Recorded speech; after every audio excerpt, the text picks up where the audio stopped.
आई, मला एक बाई मसाबिलीच्या गुहेजवळ दिसली आणि तिने तिची ओळख मी निष्कलंक गर्भसंभव आहे असे सांगितली. बर्नाडेटचे बालपण. लुईस गावातील सोबिरस परिवार हे खंडाने शेती करत असत. 1772 जोसेफ सोबिरस त्या परिसरातील पहिला गिरणीचा व्यवसाय करणारा होता. 1799 तो तारबेस गावातील मारी दासी बरोबर विवाहबद्ध झाला. त्यांना 8 मुलं झाली. त्यातील तिसरा फ्रँक्युअस बर्नाडेटचे पालक. त्याचा जन्म 7 जुलै 1807 मध्ये झाला. जोसेफ सोबिरस एक गर्भश्रीमंत जमीनदाराकडे लापाक्का येथे कष्ट करत होता. तेथील 5 गिरण्यांत गहू दळण्यासाठी स्पर्धा चाले. जोसेफ परिवार प्रथम डोझस मग लाटर गिरणीत काम करत होता. फ्रँकोयसचा जन्म लाटर गिरणीत झाला. त्याच्या तारुण्यावस्थेत तो चर्च प्रांगणात आपल्या कुटुंबाची गिरणी चालवत असे. मात्र त्याच्या औदार्यामुळे लापक्काच्या गिरणी मालकांना तो मदतीचा हात देत असे. विशेषतः तो श्री जस्टिन कास्टरला बोली मिलाला सहाय्य करीत असे. 1841 मध्ये जस्टिन वॅगनच्या अपघातात मृत्युमुखी पडले तेव्हा श्रीमंती क्लेर विधवा झाली. त्यांचा विवाह 19 नोव्हेंबर 1842 निश्चित केला गेला. परंतु फ्रँकोयसच्या मातेच्या मृत्यूमुळे तो पुढे ढकलला गेला व 9 जानेवारी 1843 झाला. 7 जानेवारी 1844 त्यांना प्रथम बाळ झालं. तिचं नाव त्यांनी बर्नाडे मारी ठेवलं. त्यांच्या बोली पाटोयस भाषेत पुकारण्यात आलं कारण मावशीचं व धर्म आईचं नाव बर्नाडच होतं. 9 जानेवारी हा विवाहाचा पहिला वर्धापन दिन. त्याच दिवशी बर्नाडेटचा स्नानसंस्कार सेंट पीटर या धर्मग्रामाच्या जुन्या देवळात झाला. बर्नाडेटला केवळ स्थानिक बोलीभाषा अवगत होती. त्यामुळे फ्रेंच भाषेत शिकवलेलं तिच्या स्मरणात राहत नसे. नर्स साधी शिक्षिका. तिला फक्त पुनरावृत्ती कर एवढंच सांगता येईल. एक दिवस मारीने रागाने धर्मशिक्षणाचं पुस्तक खोलीच्या दुसऱ्या टोकाला भिरकावलं व ती खेकसली. मूर्ख कुठली, तुला तुझा प्रथम ख्रिस्तशरीर संस्कार घेता येणार नाही. आपल्या या नर्सबद्दल आपली मैत्रीण जीन बेडेरे हिला बर्नाडेट विश्वासपूर्वक सांगते. तिचा स्वभाव अल्पकाळ बदले. तदनंतर ती नित्याप्रमाणे वागत असे. बर्नाडेटला झालेलं पहिलं दर्शन 11 फेब्रुवारी 1858 11 वाजता सकाळी. झिमझिम पाऊस पडत होता.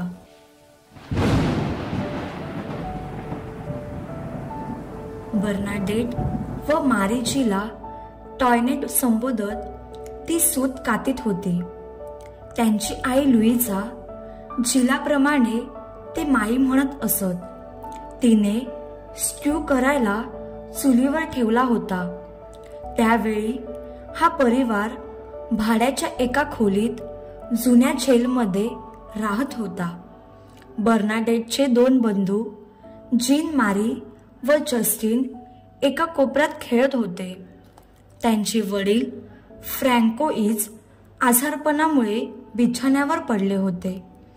अचानक बर्नाडेट उतरली. इथे चूल पेटवायला मुळीच सरपण नाही. परवा रात्री आणलेली जुडी संपली होती. पाव विकत घेण्यासाठी 6 रुपयाला ती विकली.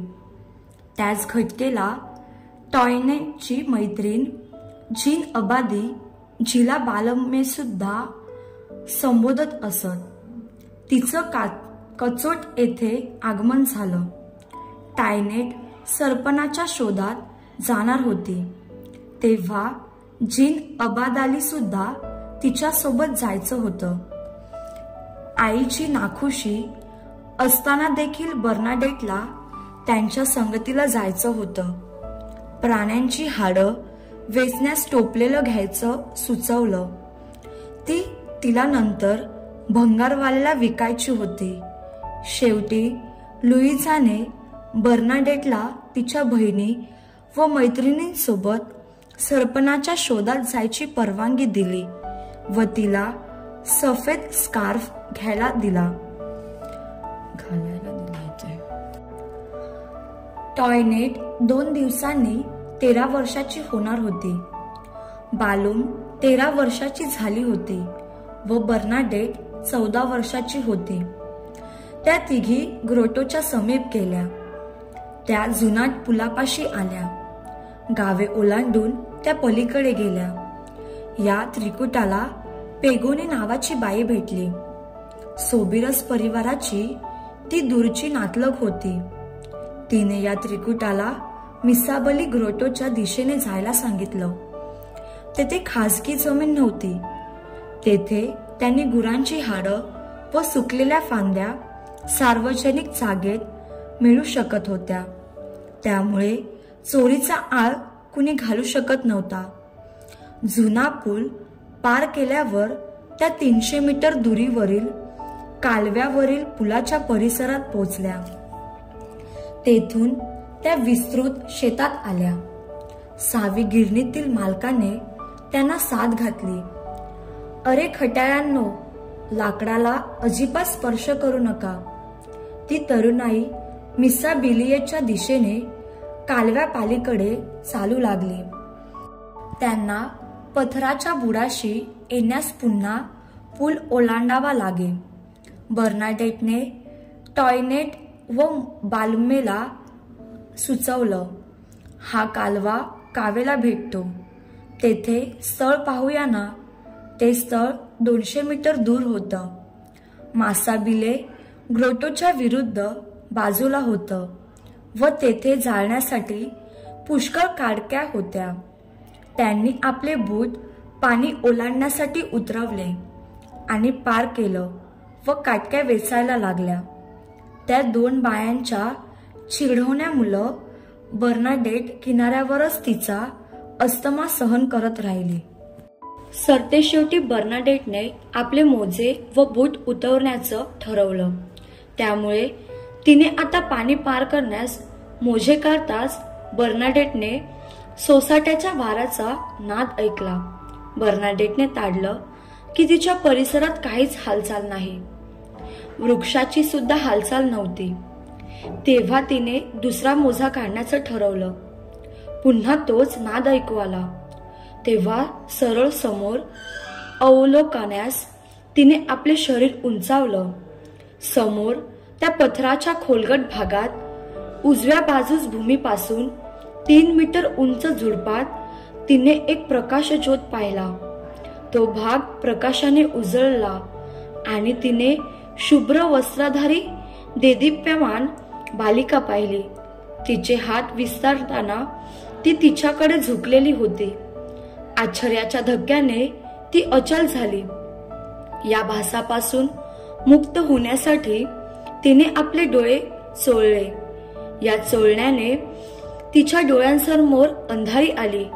परंतु डोळे उघडताच तिने पाहिलं की शुभ्र वस्त्रधारी बाला अजून तिथेच तिच्या पुढे उभी होती. ती कोण आहे याचं आकलन न झाल्याने ती बावरली. बर्नाडेटने आपला उजवा हात सहज आपल्या ॲप्रनच्या खिशात कोंबला. अस्थमाचा प्रादुर्भाव झाल्यावर ती आपल्या हातात रोजरी अशीच घेत असे. तिने क्रुसाची खून काढण्यासाठी आपला हात उंचावला. मात्र एका अदृश्य शक्तीने तिचा हात रोखला गेला.